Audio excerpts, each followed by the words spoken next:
বঙ্গোপসাগরে নিম্নচাপটি শনিবার রাত ৯টার দিকে ঘূর্ণিঝড় রেমালে রূপ নিতে পারে।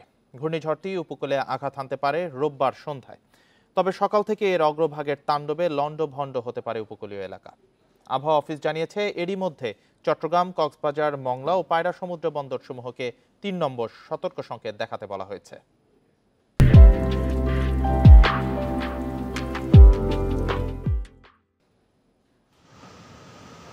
ঘূর্ণিঝড় রেমাল সাগরের মধ্যভাগ দিয়ে যাওয়ায় আরও শক্তিশালী হওয়ার শঙ্কা দেখছে আবহাওয়া অফিস।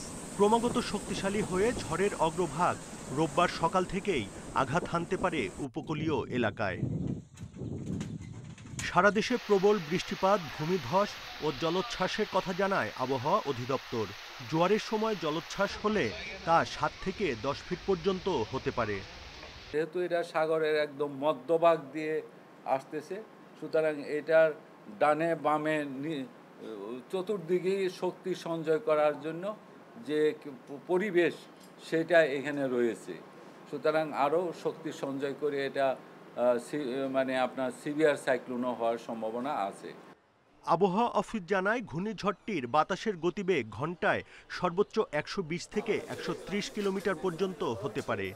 এর প্রভাবে সারা দেশেই হতে পারে বৃষ্টিপাত। ফলে উপকূলীয় এলাকায় তাপমাত্রা ৭ ডিগ্রি পর্যন্ত কমতে পারে। এছাড়া কমবে ঢাকাসহ অন্যান্য এলাকার তাপমাত্রাও।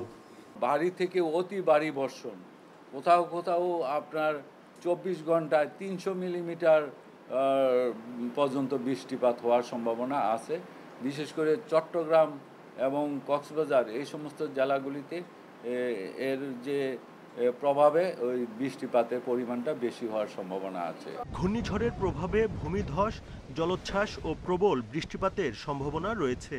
তাই সকলকে সর্বোচ্চ সতর্ক থাকার পরামর্শ দিয়েছে আবহাওয়া অফিস। এদিকে এরই মধ্যে সাগরে থাকা মাছ ধরার নৌকা ও ট্রলার সমূহকে পরবর্তী নির্দেশ না দেওয়া পর্যন্ত নিরাপদ জায়গায় থাকতে বলা হয়েছে। পরবর্তী নির্দেশনা না দেওয়া পর্যন্ত সাগরে প্রবেশ করা থেকে বিরত থাকার জন্য বলা হলো। Buddhadeb Kundu, independent news, Dhaka.